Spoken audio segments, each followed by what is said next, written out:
Hi everyone, Joy here. Today I have LaChelle. She is a mom of 15 children. I hope I get that right. And I am struggling with 2 children sometimes. And I thought, what better way to pick her brains on how she's managing her time, managing her family, still by being America's Supermom and running a business. Hi LaChelle, how are you doing? Hello, Joy. I'm just really thrilled to be here today. I could just listen to you talk all day. I love your accent. So it's really fun to be here. Thank you. I get that often, and I listen to my own accent. I'm like, this is really bad. But for some reason, I don't know, everybody from America and Canada really likes it. I don't know, it's weird. Mhm. So you have 15 children. How do you, I just want to dive straight into it, if you don't mind. How do you actually survive 15 children? Yeah, it is a question I scratch my head at every once in a while. I was an only child. So it is going from one extreme literally to the other. I really kind of label my life pre-depression, post-depression. So, I struggled with depression for 13 years, going through that transition of what life looks like, Mhm. being a stay-home mom and managing such a large family because I was an only child. I was raised where education was very important. So I was a high achiever, gifted classes, honor roll, and things like that. So that dynamic of wanting to be good at being a mom and a stay home mom when I really didn't have a role model. I didn't have an example. All of my friends and colleagues were on that career path that I was believing that I was on until I started having children and more children and more children. So that struggle with depression really, to me, stemmed from trying to people please and do everything right, correctly. Think seeking my worth and value from the roles that I played and different things like that. And during that time, I was hospitalized 3 times for Wow. depression. And so it was after that third hospitalization that I really began to reflect and say, you know what, this is a pattern. I can't blame my kids and my husband for all of these situations. I've got to take some personal accountability and figure out what were these triggers so that I can move forward. So I think, when it comes to thinking about a large family, really kind of figuring out what works for you, what is your voice? What do you value? Knowing that makes it easier because you're not into that thing of thinking everything has to be perfect and pleasing other people. You're really pretty much able to rest and have some peace in knowing that, it's okay to do the best you can do. And the best every day can change. It might be the best because we had a decent home cooked meal. It might be the best because, we kept 2 of our kids from arguing and fighting over a topic or something. So just being able to be flexible about it, I think is really key. I tell always my tribe just to celebrate little wins. So with this season of my podcast, Hmm. I actually have a workbook that goes with it, just little systemized steps that parents can implement just to help them with habits and discipline and things like that. And one of the things I actually put in the book last night was to just celebrate the little wins, because as parents, we sometimes so hard with ourselves. I didn't clean the house, I didn't do this, I didn't do that. But just look at the things that you have actually achieved and say that is actually an achievement, because it's hard when you have children running around and running a business. So that brings me to my next question for you. So you obviously have to have the most amazing discipline ever in the entire world, managing everything that you do. So can you dive a little bit into and just explaining, what do you do on a daily basis to just, I guess, form that discipline in your life and obviously with your children as well? I think really the main thing is to really establish what my priorities are. Mm-hmm. I value family. I value, effective communication. I value being transparent. So, with that being the case, there were times that, because I was a high achiever and an only child, I longed for that relationship with people. So, when it comes to my children, one of the things that I would always gravitate towards is doing those building activities, if it's helping them with their homework, playing a game, coloring, working puzzles, spending that quality time. And so a lot of the things that, other people might be like, oh, there's dishes in the sink. We're going to do this after we get these dishes done, or, so many things that are worried about outward situations. I was more of a live in the moment type parent, and I still am to some extent. Yeah. It just has shifted to where now I recognize that, my family is healing, just in transparency, because just as I feel I was a victim with going through my depression and being, just uprooted 3 different times in a hospital, I feel like my children were victims too. And for them to kind of make this transition of knowing who is this new mom that we have, and how long is she going to be around? Is she going to be around forever, or is this going to be a temporary thing? So knowing that to be the case, I try to balance my time with my support group and my family, so that I'm giving them the space to heal at their own pace and not trying to drag them into this new normal Yeah. that I feel I'm ready for, but they may not be ready for. I like that. Wow. Mm-hmm. So, okay. So you mentioned that, you were in the hospital 3 times with your depression. So that was obviously really, really bad for you and your family. What was the main thing that you feel that got you out of it? Because depression is such a, here in New Zealand, we have one of the countries with the highest suicide rate, which is odd because, it's, because we live in a really good country, in comparison to the rest of the world.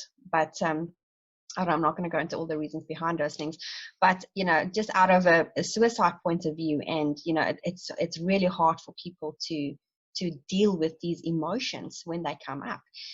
How did you manage all of that? How did you manage to get yourself out of that rut, I can say? Yeah, I believe it has a lot to do with my spiritual background. I feel like, with God, all things are possible. Yes. The second thing is really just taking ownership Yeah. to the things that really I felt that I could control. Whereas before, I really didn't know that.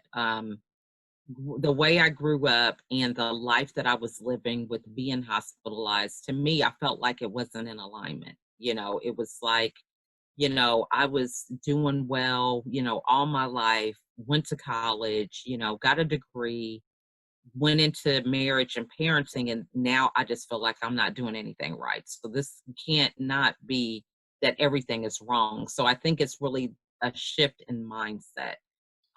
Each of the times that I was hospitalized, my husband sought intervention for me. So even that, I think I was just so much of a um, tunnel vision, focused on the goal, that I didn't even realize what I was actually dealing with. I was sleep deprived. There would be periods over years that I would be getting like 3 or 4 hours of sleep because I'm nursing, or, the kids are getting up with night terrors, or I'm up just trying to have some me time, in the middle of the night, crazy stuff. So I I get it. think, once you really kind of take stock to realize and reflect on the situation, there were things that were, really some triggers that were going on that really kind of escalated the situation. But I think once I really had that awareness to say, I'm the common denominator. I can't keep blaming my kids or my husband. Mm. There's some accountability with me being the common denominator with each of these hospitalizations. So, and the fear that I didn't want it to happen again, really put me in a power mode to say, we're going to get to the bottom of this, the root cause, because, Mm. I have too much to live for. These kids are counting on me, and Yeah. this is not how I want my ending to be. Mm. Wow. It sounds like you've really been through a lot, but it also sounds like you've had a lot of growth in yourself as well. Yeah. Mhm. Okay. Yeah. So I want to dive a little bit more into habits because, habits, this is very key for just I guess, surviving your day, especially if you have children around. So what is your top 3 favorite habits that you do every single day that helps you through the day? Okay, the first thing is self-care. Yeah. That's the first thing in the morning. Hmm. Having that time for self is good. The second thing is breakfast. So that's like the most important meal. And, whether it's home cooked or whatever, just starting the day off with the right kind of food. And then the third thing is do not disturb on my phone.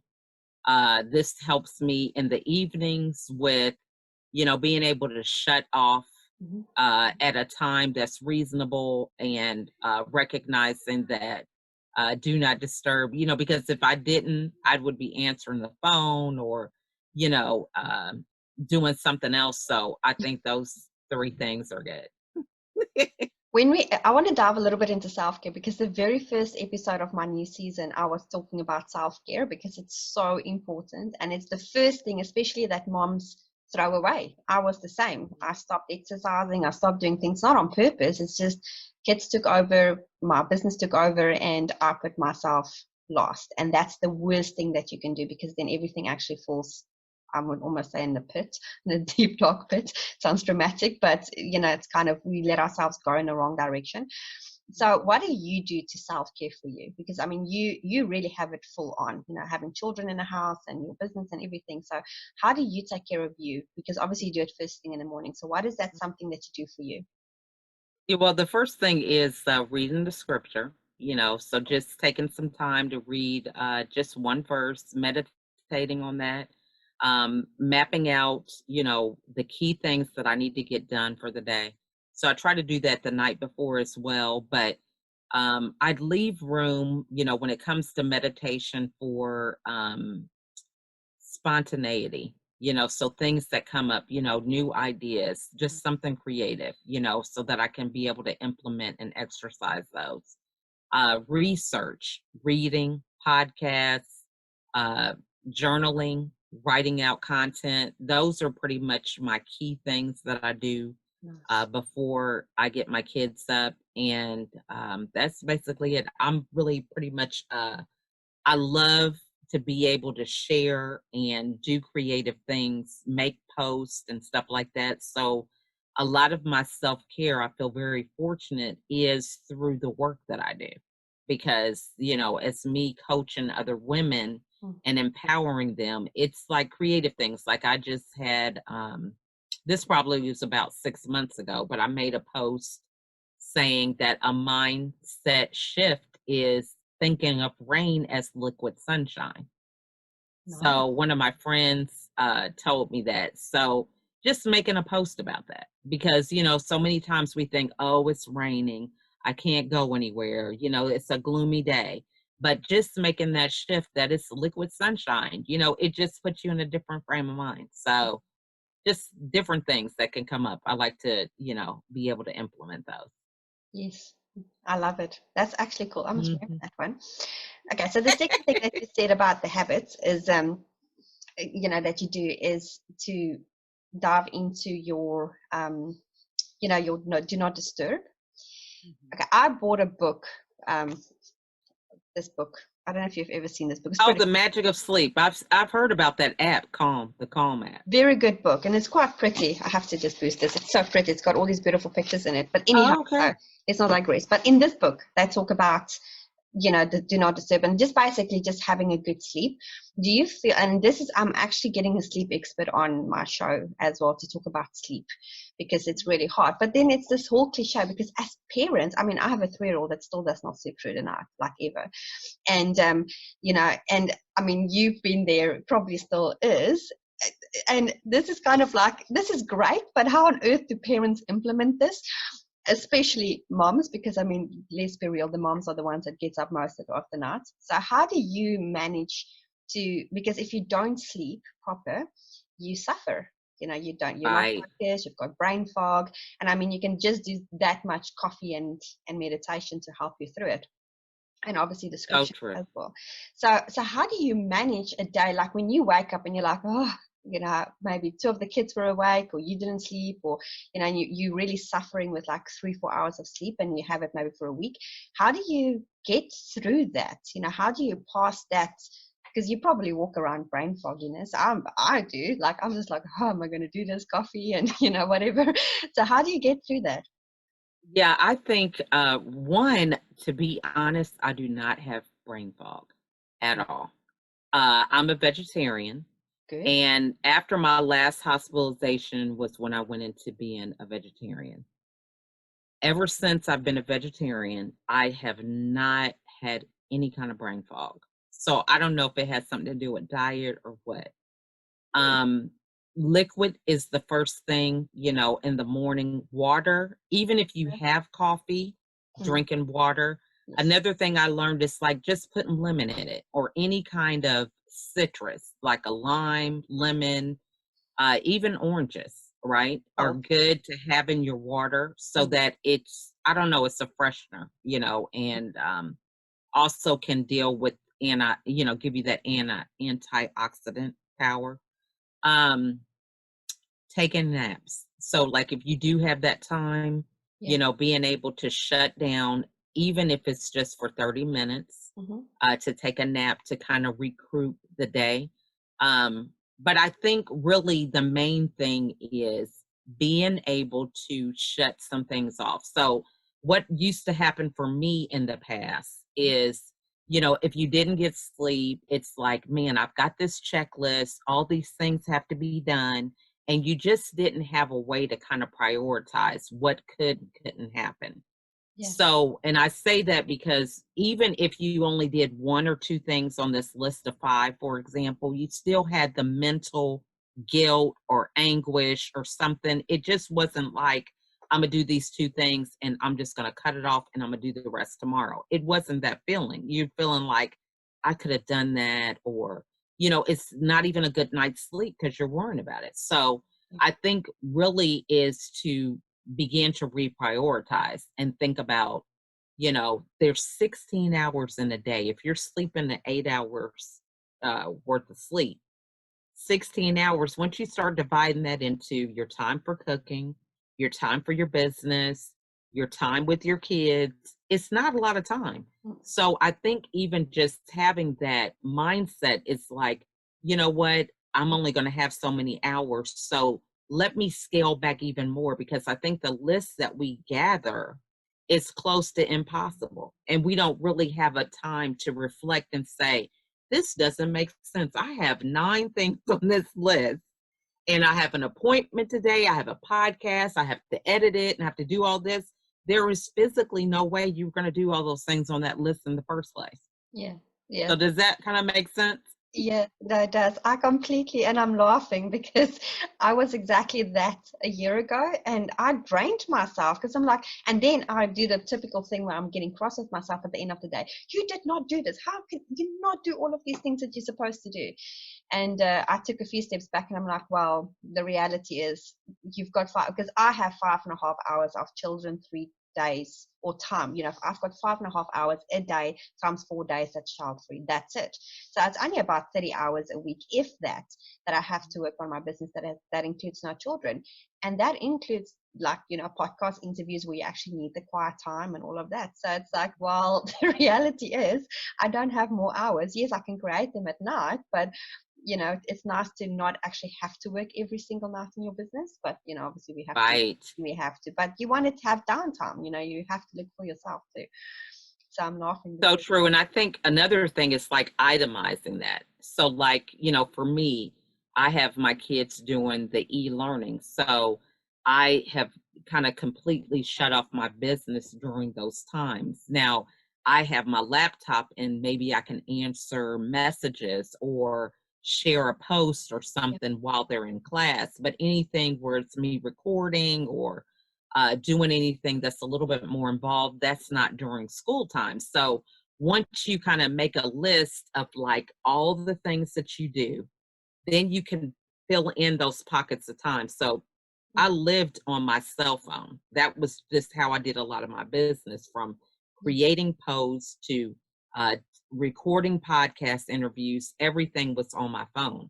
And so the reason why was because if it was 15 minutes that I was going to the store and maybe I'm in line, then I could edit a podcast while I'm waiting in line, right?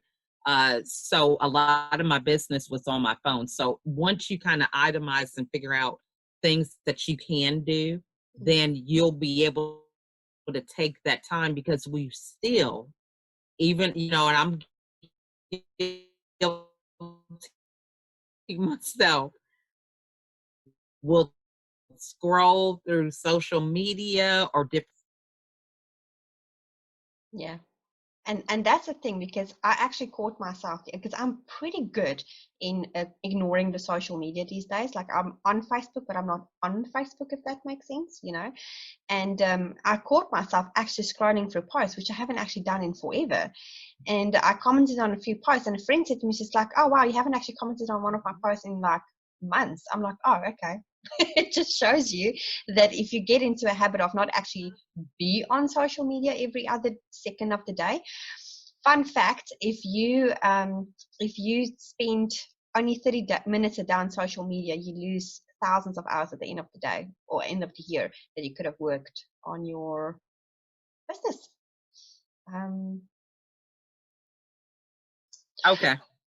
I completely understand the phone thing. I do it myself. I actually bought, fun fact for you, LaChelle, I bought this little cool device. So if you record on your phone, you plug it into your phone, and it actually, it's just like a little mic thingy. So it might look weird standing in the grocery shop going, you know, if you're all in your car. But these are actually very cool, and they're quite cheap. I just bought it from the local tech shop. But they're very nice for not having that distortion, you know, if you talk into your phone. Oh. Stuff. Very good. Highly recommended. I'll show you the And other. so what are they called? What's it called? This one is a Rode brand. I don't want to advertise them as such, Okay. but yeah, I think I paid like $100 New Zealand for it. So for you, it might actually be cheaper on Amazon. But yeah, very cool. Very cool. Okay. It just helps with Okay. distortion. You know, when you record into your phone, that distortion really helps with that. Very cool. Highly recommended. Because I use my phone as well to Okay. podcast episodes sometimes, because it's what you have to do when you're a parent. Okay, so here's the thing. I've been diving in for about a year, probably closer to a year and a half, behind the scenes to see what makes people successful. And that's been the majority of what my podcasts have been about.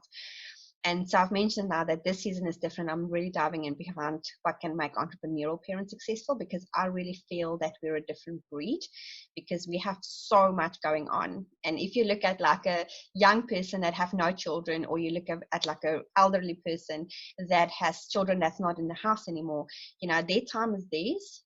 They don't have to prioritize their children and everything else. And we talked about being realistic with how much time you actually have to work on your business. In reality, how many hours do you take to work on your business every week? More or less. I would say probably 5 to 6 hours a day. Yeah. And you squeeze it in where you can. Like, I mean, we've just talked about that. And it's just, the chunks and stuff. Because the thing that I coach business, basically marketing strategies to small businesses. And a lot of them obviously are moms, and, you know, like not just moms, but, you know, entrepreneurs that have children. And a lot of the times they say to me, "But I don't have time to implement this or this or that." And I'm like, well, you don't have time. You have to create time. Do you have like an awesome hack that you can teach people on how to create time? You know, just like something that they can do, except, you know, standing in a shop and editing, or, you know, doing a podcast episode in your car. But do you have something else that you can help, you know, the audience with, that they can create time for themselves, or just a little time hack? I would say one thing that is a game changer is automation. So having an automatic calendar is so good. So, you know, when it comes to my podcast interviews and setting that up, it is just automatic. People can go on, sign up. I don't have to do a lot of talking to them, and it's done automatically. Another thing is any kind of scripts that you could have pre-written. So, you know, a lot of people have a problem with scripts, but for me, I use that with lead generation, or even, you know, certain regular things that I always answer to people for. So like if someone's going to be a guest on the podcast, there's a script. This is what I'm going to need and all this, and sending that out saves you so much time because you're able to create one thing and then use it 1,000 times. I learned that from Dr. Ivan Meisner. He's the founder of BNI, but he said it's so much better to practice one thing 1,000 times than to do 1,000 things one time. So when it comes to crafting, what is that personal message that you want people to get from you? How do you want them to feel with every stage when it comes to communication, and really honing in on that, and then having a signature message for, when they come to your podcast, a signature thank you and all that. It just makes things so much easier because you can just copy and paste that. Yeah. I bought a program called Friend or Foe. I don't know if you heard about it, What's the name of it? Friend or Foe. So it really manages your Facebook friends, because you probably the same. I got on average about 100 friend requests a week, and the reality is half of them are either dodgy or spammers. What I mean with dodgy is like spammers or people just dodgy people. You don't want to have them on your Facebook. And so I really looked at my business, and I'm thinking, okay, well, that's an extra $20 a month that I have to pay for this whatever thing. And I'm thinking to myself, well, my business expense is already raking up this high. And then I started looking at where I'm spending my time, and is my time worth going and filtering through these 100 friend requests a week, because it takes a lot of time. And then since I've implemented that, I cut down like at least 2-3 hours a week, not having to deal with all these friend requests, because what it does, it actually automatically sends a message to somebody that sends you a friend request. And if they don't respond, then it gives them 2 days to basically respond. And if not, then they don't accept, or this app, whatever you call it, don't accept their friend request. That's pretty cool. So it saved me a lot of time. And I had a few people that were so rude with me, realizing, because I'm not making it a secret that it's an automated message, right? And right. I had a few people that were so rude with me, saying to me, how could you do that? And Facebook is about to be social, da, da, da, da. And they said that because they tried to sell me something. And I said, well, in reality I said, and I asked, the first question, I'm like, do you have children? And they're like, no. I said, well, if you have children and you have less time in your day, then we'll talk again about automation.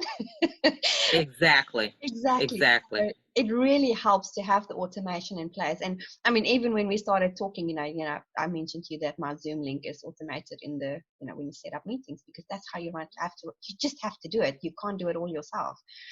What is your favorite other app or something that you do that's automated? What is your other favorite little? Oh, I love Canva. I don't know if you're familiar with that or not. Yes, I use it every single day. It's my creativity. I love it. Yeah, so I'm, and I would always use Canva on my phone. So now that I have really moved over to the laptop, I'm just really like obsessed with Canva. Because, you can make the videos, and you could do, presentations, and add like a little cameo spot of you presenting that infographic or whatever. So I'm just in love with Canva. And I still have the free version. I don't even have the paid version with the things that I use. So Canva is it for me. Yeah. I've been on the paid version for about a year because all my things are on that, but I completely get it. One of the previous episodes that I did on this season is about creativity. And yourself, and look at you, you look so beautifully dressed. Yeah. You have to be creative, because it brings out a piece of you that, it's you need to have that something, and it helps for success as well. And Canva is my fun thing to do. And for a lot of people, it's weird. It's like, really, that's your hobby? I'm like, that is my hobby. I want to do my thumbnails myself because I love doing them. And it's just something that I like to do. And a lot of people find it weird. So that brings me to my next question to you, which is almost like one of our last questions. What is your favorite hobby? Yeah, I'm like you. Canva is one of mine. I love reading. Yeah. I love listening to podcasts. Nice. Writing, that's another thing I like. Puzzles, when I get time to do them. I love jigsaw puzzles. What else is really like a hobby that is just crazy? I think that's pretty much it. I love, even like creating gift ideas. That's another thing that I'm kind of like. So Pinterest is another one that I'm crazy on Pinterest. Because for me, I really embrace my brand. So, I don't necessarily just go out with business cards. I'm one that makes like little gift bags and gives that to people because I think when you interact with someone, that's your opportunity to create an impression. So I'll just put like 3 pieces of candy mints in a clear bag and have like a creative tag on it, like the thing I was saying about the liquid sunshine, or smile. Today is a great day, whatever, to kind of encourage people. And you just will be surprised at something that really does not have a lot of value, how people just feel so special Yeah. over something that didn't cost that much. So I love to be able to do that. That is beautiful. I love it. And that is so creative. My goodness, I would have never thought. Because you're a speaker, right? I think I read up that Mm-hmm. you're a speaker. So Mm-hmm. when at speaking events, is this then something that you would just dish out to the people that's there, or is that part of? Actually, to be honest, these are things that I carry with me all the time. Oh wow, So the that's amazing. teller at the grocery store or the bank teller, Yeah. restaurant, leave it for the waitresses. It's so funny. I went to an event for my kids. They had it was a registration with Yeah. the school. This was last year, I believe.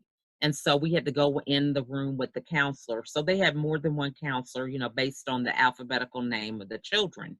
Yeah. So my husband and I were just sitting, waiting our turn for our counselor.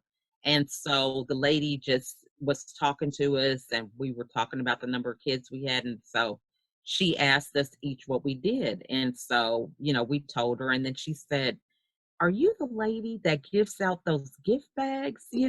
Because I got one. And I said, "Yeah, that's me."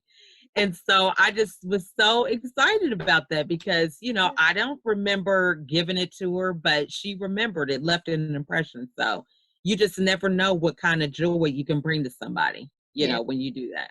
Mm-hmm. So awesome, because people actually remember that. It's just so Yeah. unique and it stands out. Mhm.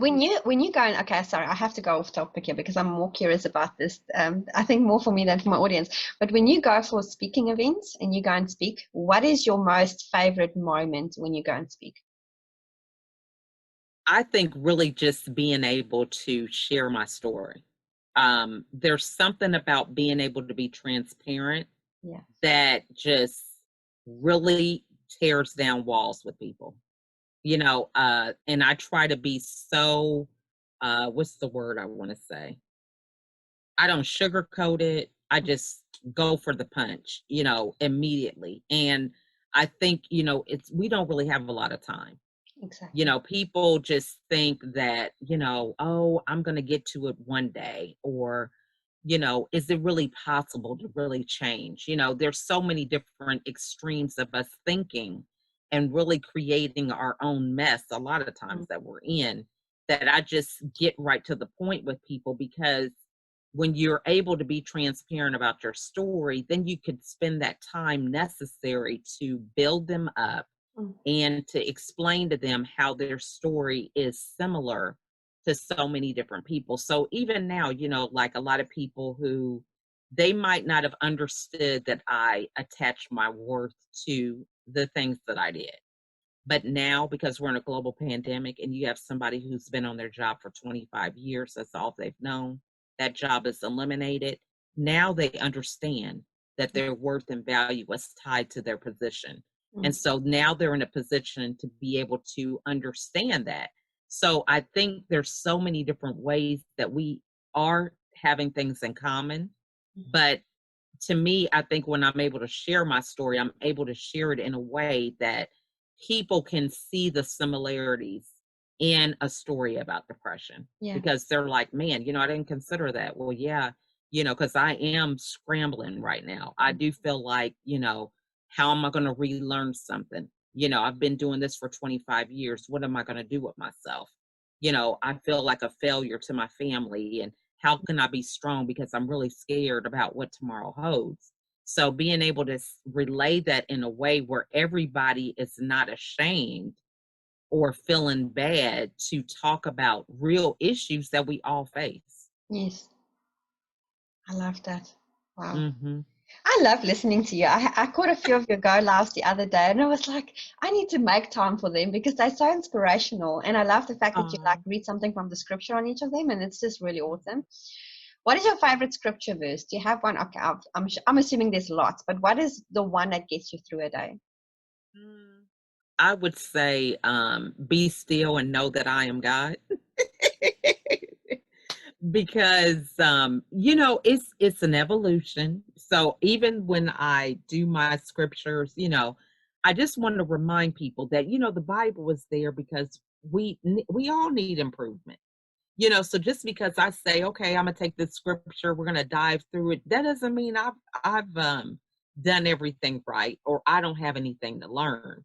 Exactly. So a lot of times we put that pressure on ourselves. It's like, oh, I'm a mom of 15. Well, it doesn't matter. You're still human first, Exactly. right? So, you have to know that this is God's plan. He entrusted you with this opportunity and you're supposed to train these children. That's my theme for this week. And training is really being an example. I can't train them for something that I'm not doing. And so a lot of times we have parents who are do as I say, but not as I do. And so then we wonder later on, well, why are these kids not turning out right? Or they're giving me problems because we're not setting the example. So when you really begin to recognize the responsibility that you have, you begin to give your kids more grace, yourself more grace, because you're like, man, I know that there's just no perfection over here. You know what I'm saying? Actually, I've got a business partner in Connecticut, and one of the episodes we did a while ago, we were talking about just being the example for your children. And if you're going to be this impatient person, but you're trying to teach your kids patience, well, that's not going to go down at all. So not at all. yeah. Yeah. And then kids really mimic what you do more so than what you say. Because we are, that's how we learn. We learn by mimicking and, seeing the example. I mean, you look at birds, that internal instinct is still a thing of seeing it done in real time. And so that's the same thing with, then we figure out, then we were asking ourselves, why are these kids, doing the opposite of what I'm telling them, when we have to look at ourselves in the mirror and say, well, what are you doing? Live by example. That's the thing. Right. Yeah. Okay. Second last question. I know I've been keeping you on this interview, but I just love talking to you. You're like the source of information. I love you. Okay. So what is your, I need to know this because this is killing my brain. What is the age of your youngest and what is the age of your oldest? Okay. The youngest is 6 and the oldest is 30. Wow. So all the kids, there's no twins. They're all like 18 to 20 months apart. So it's 6, 8, 10, 12, 13, 16, 17, 19, 21, 22, 24, 25, 27, 28, and 30. And there's no adoption. It's all you. Now, I had 13 of them, and then 2 of them are my stepchildren. Yeah. So you had a few years that was, or more than a few years, that was really hard, because having them so close to each other, especially from diaper to 8, that phase. Absolutely. Yeah.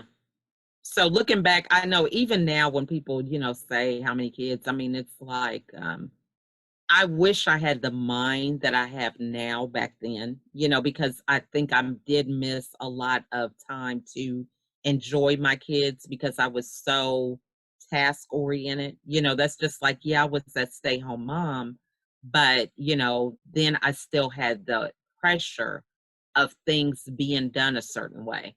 So, there were those moments where, I was focused on Mm. the things that really are fleeting, such as, dishes in the sink, or, Yes.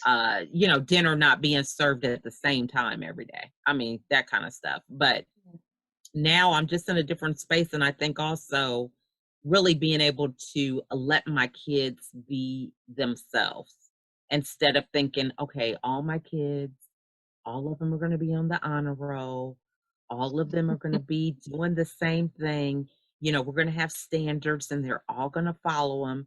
I joked this week because I have two middle school boys that everybody else is on the right page when it comes to this remote learning, but these two, it's like pulling teeth. From getting up in the morning to making sure they have their technology charged up. I mean, if anything that they are not doing is happening, it's every day with them, something, and I just had to sit back and reflect. It's like, okay, you've already had 10 kids in middle school and you've lived through this. So you just have these last five, you're going to be able to make it. But, it's just that moment in time where it's like, what is wrong with you? Are you going to get with the program? So kids, I have to remember this is their first. So Yes. even though I've experienced middle school through my other kids, this is their first time being in middle school. And they're just like, what's the problem? Yeah. I'm, doing whatever, and for me, I'm just like, hey, let's hurry up and get this in order because this is crazy. I love it. So it's basically just not putting that expectation on yourself and on your family, really.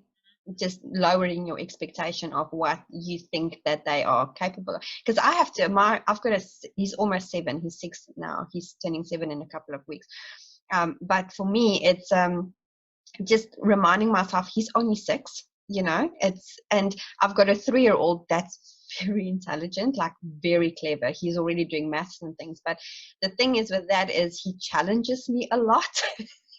A lot more than what my 6-year-old would do, just because he's got a different way of thinking for a 3-year-old. And I have to remind myself that yes, he might be clever in a lot of things, but he's still discovering his personality, and I have to remind Right, myself all the time that he's only 3.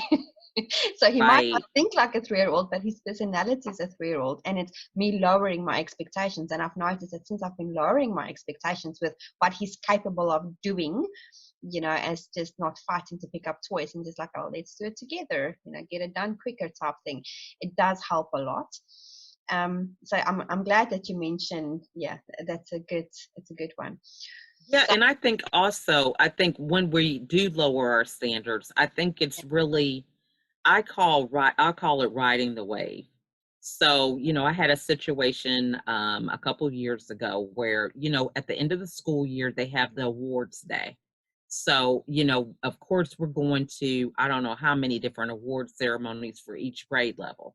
Well, at the time, my daughter was the youngest who went to the award ceremony. And so I want to say she got like 2 awards. Well, a lot of her siblings got more awards than her. So she just cried. She was so devastated by it and everything. And so when we got home, I said, look, there were certain things that they got these awards for. They worked really hard, not just at the end of the year. They worked hard from the very beginning. These were some of the things they did. We went through it. And so we have a vision board that we make every year before school to kind of get them going on whatever it is that they see for themselves. yeah. And so she wrote her board and I said, so how many awards do you want to get this year? And she said, well, I definitely want to get more than 2. So I said, okay, so what kind of things do you have to do for that? And so she began to come up with her own system.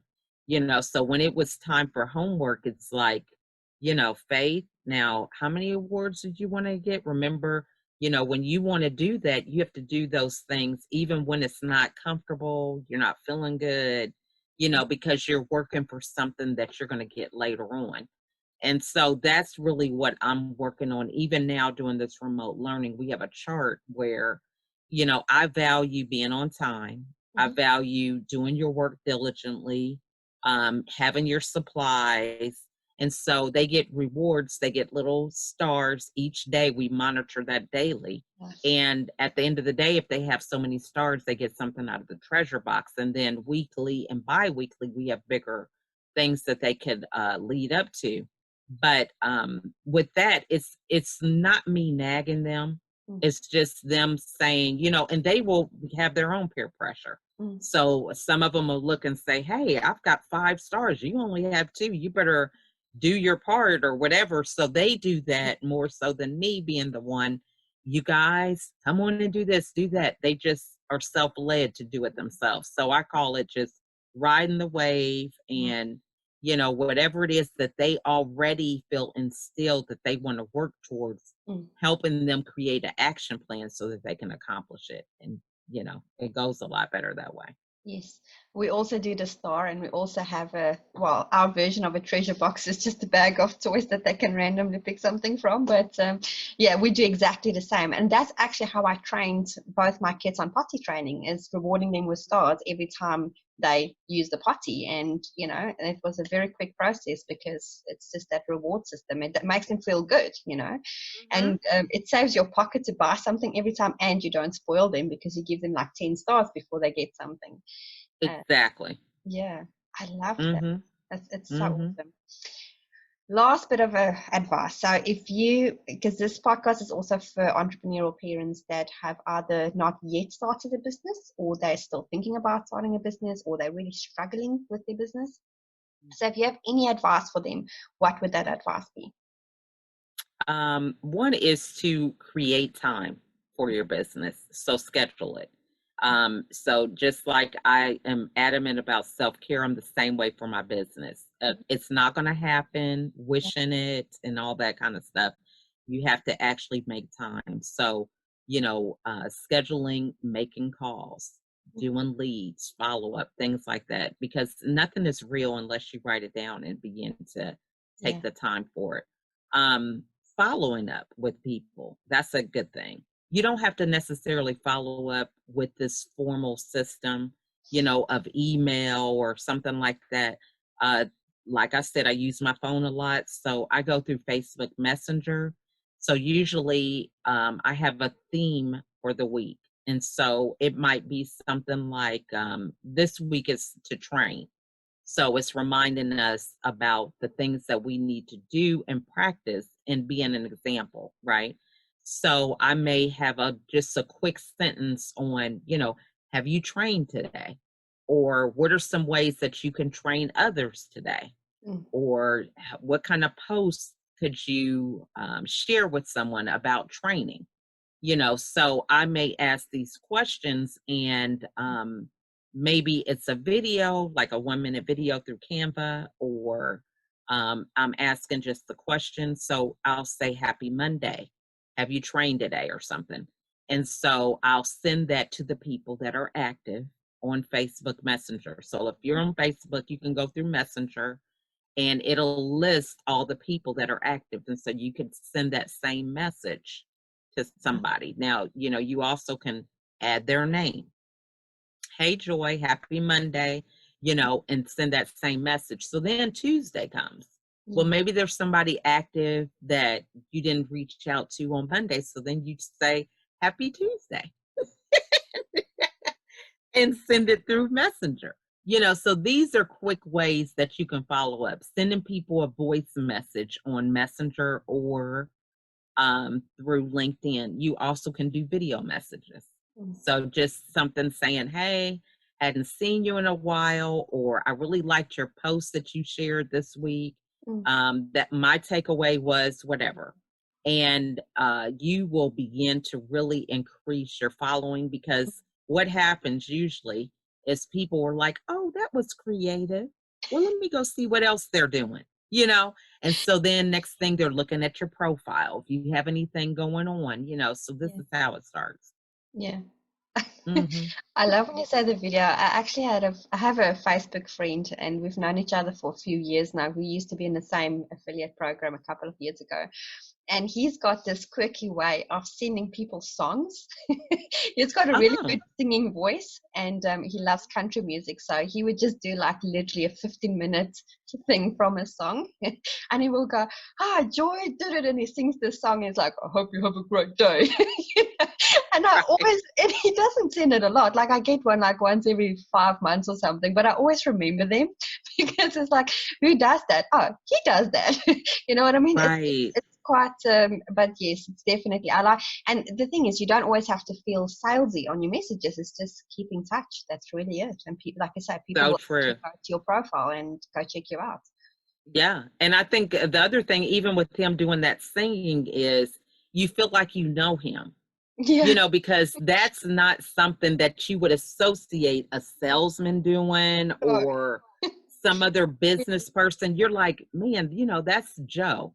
He just does that. So you feel like he is just somebody that you could feel more comfortable with, yeah. somebody that you could trust. You feel like you've known him longer than you have known him when you might have just met him. So I Mm, think that's good, being creative with some of the things that you feel comfortable sharing with other people, mm. but doing it on a platform like that, it really can be a game changer and move you so quickly in terms of your engagement and people that begin to follow you.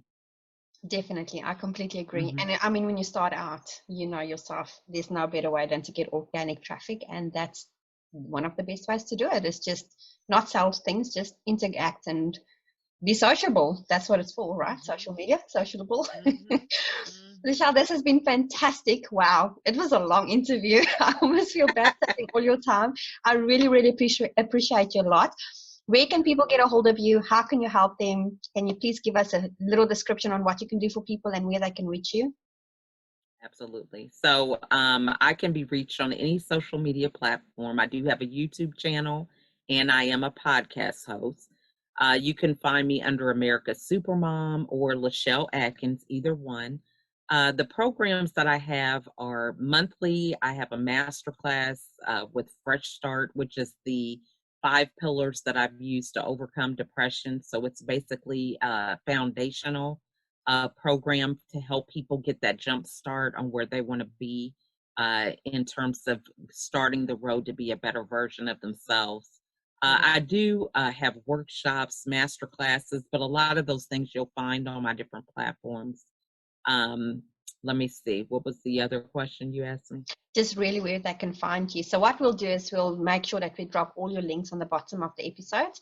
And, so if they need any help for what you can do and you can help people, then they can definitely reach out to you. And I strongly recommend, to get in touch with LaChelle if you struggle with any of these things. I mean, she's a source of amazing information. You cannot go wrong with getting into her programs. I think, like I said, even just your lives, your Facebook lives, they are so inspirational. Like I find myself going to find them now and again if I got the Oh, time. I really love it. It's awesome. So thank you for you. It was really oh, awesome having you on here. And thank you so much for sharing all your golden nuggets. I'm sure it's going to help the audience quite a lot.